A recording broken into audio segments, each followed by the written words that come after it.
মাস হিস্টেরিয়ার সাথে এক সন্ধ্যা। শুক্রবার হলেও দুপুর থেকে ইমার্জেন্সিতে রোগীর ঢল নেমেছে। ঘড়ির কাঁটায় সন্ধ্যা ৬টা। রোগী আনছি। দেহেন বলে এক ঝাঁক মানুষের আগমন। দৌড়ে বাইরে বেরুতেই দেখি ৯ বছরের একজন হুইল চেয়ারে বসে মোড়াচ্ছে। ৬-৭ বছরের বাচ্চা মেয়ে নানার কোলে চিৎকার করে কাঁদছে। ৩-০ বছরের এক মেয়ে একজনের পাঁচকোলায় চড়ে আছে। ১-৮ বছরের আরেক মেয়ে দুইজনের ঘাড়ে চেপে আহুতাহু করছে। মুহূর্তে ইমার্জেন্সি রুম বাজারে পরিণত হল। ১-৫-২-০ জনের বহর। যেভাবে সবাই বলছে আমাদেরটা আগে দেখেন, তাই কোনো রোগী কার সাথে বুঝে উঠতে পারছি না। তবে মনে হচ্ছে সব একই পরিবারের। সব রোগী কি এক পরিবারের?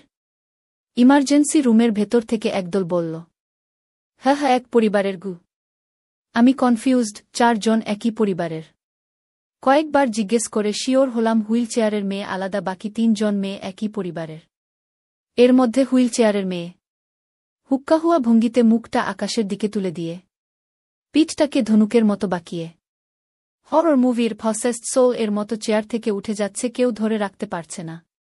তাৎক্ষণিক হিস্ট্রি শুনে বুঝলাম মেয়ে সুইসাইড করার নিমিত্তে ঔষধ গুলিয়ে খেয়েছে পরিবারের মতে।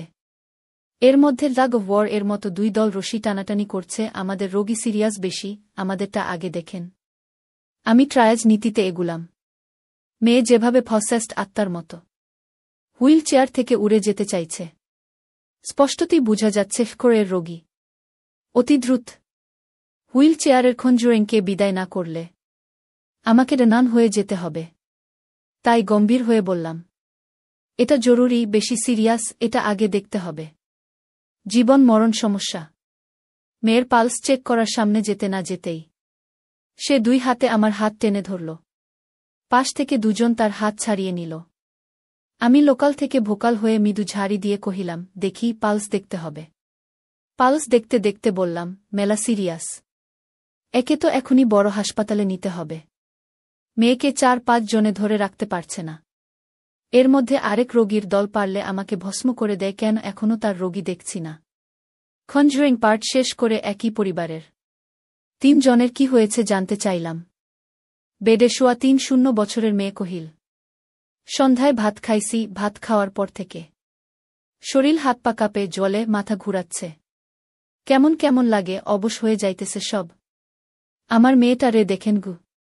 ৭ বছরের মেয়ে চিৎকার করে কেঁদে আকাশ বাতাস তুলে নিয়েছে। বাচ্চার কি হয়েছে? বাচ্চার মা, ও ভাত খাইছে। এদিমে লম্বা টুলে শুয়ে আরেক মেয়ে গড়াচ্ছে। সম্পর্কে সে বাচ্চার খালা। সেও কি ভাত খেয়েছে? বাচ্চার মা, ও ভাত খাইছে। আমার মেয়েরে বাঁচান, আমারে বাঁচান। পালস, বিপি, স্যাচুরেশন, পিউপিল সব নরমাল। বুঝলাম অতিসত্বর কিছু প্লাসিবো দিয়ে ঠান্ডা করতে হবে, তাই ওমেপ্রেজোল ইনজেকশন রেডি করতে বললাম। ভাত তরকারিকে রান্না করছে? বাচ্চার মা, আমার মা। আপন মা নাকি সৎ মা? বাচ্চার মা, আপন মা। কি দিয়ে ভাত খেয়েছেন? বাচ্চার মা, মুরগি। কয় পিস? বাচ্চার মা, ১ পিসের অর্ধেক।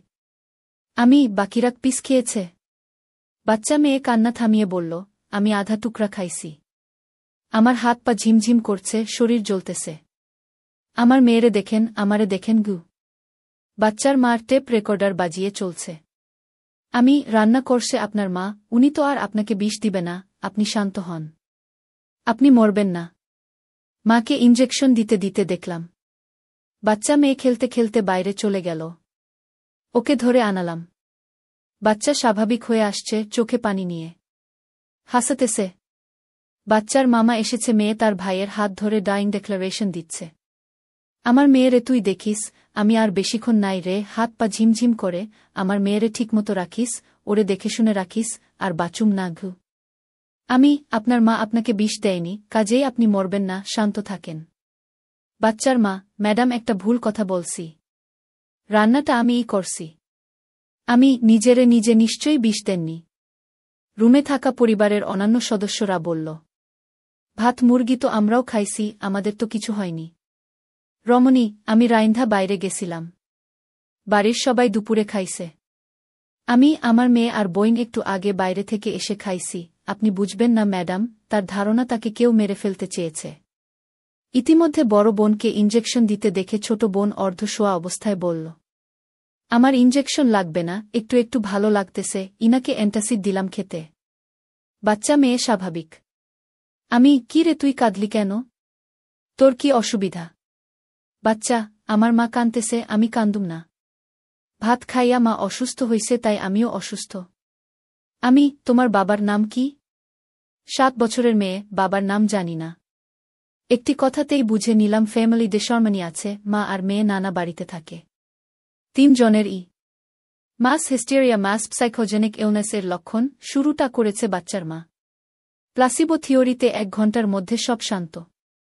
মাস হিস্টেরিয়া বের হতে না হতেই ঠেলে ধাক্কিয়ে আরেক কোণে যাত্রীর আগমন। ইউনিভার্সিটির ভর্তি পরীক্ষা দিয়ে বাসায় এসে 7 বছরের মেয়ে মাথা ঘুরিয়ে পড়ে গেছে। সারাদিনে সে কিছু খায়নি, ঘড়ির কাটার হিসেব বলে 1-2 ঘন্টার অধিক। মেয়ে পিটপিটিয়ে চোখ বন্ধ করে বেডে পড়ে আছে। Vitals normal. আমি ওর জন্য জুস নিয়ে আসেন, না খেয়ে এমন হয়েছে। জুস এনে স্ট্রো লাগিয়ে চোখ বদ্ধ অবস্থায় শুয়ে শুয়ে তাকে খাওয়ানোর চেষ্টা করছে পরিবার। বলার পর তাকে টেনে তুলে জুস দেয়া হচ্ছে। মেয়ে ঘুমের ভঙ্গিতে জুস খাচ্ছে, চাচা মামা বাবা মা কাজিনরা ঘিরে আছে। 1-5 মিনিটের মধ্যে মামি এসে হাজির। এই টুম্পা, চোখ খোল, চোখ খোল, কিচ্ছু হয়নি তোর। জুস খেয়েছিস, ভালো হয়ে যাবি। চোখ খোল, নইলে কিন্তু ম্যাডাম এখনই চোখে জোরে গুতা দিবে, যে ব্যথা লাগে রে, ব্যথা না পাইতে চাইলে। তাড়াতাড়ি চোখ খোল। মামির কথায় বুঝতে পারলাম সে হিস্টেরিয়া সম্পর্কে সে অবগত, যদিও আমি এই প্রসিডিউরে যাই না কখনো। স্যাকমো জানালো মামি নিজেও কয়েকবার এই কাণ্ড ঘটিয়েছে। মামি হাসে, আমরাও হাসি। সাইলেন্সে কাজ হলে ভায়োলেন্সে যাই না আমি। টুম্পা আমার নিজের তৈরি জুস থিওরিতে ঠিক হয়ে গেল। টুম্পা যাওয়ার আগে বললাম, ভর্তি পরীক্ষা মানুষ 10 জায়গায় দেয়, এক জায়গায় না হলে আরেক জায়গায় দেয়, ব্যাপার না। বাসায় নিয়ে ওনাকে ভালো করে খাওয়ান। ভাত মুরগিতে লাগে ভয়। না জানি আবার কখন মাস হিস্টেরিয়া হয়।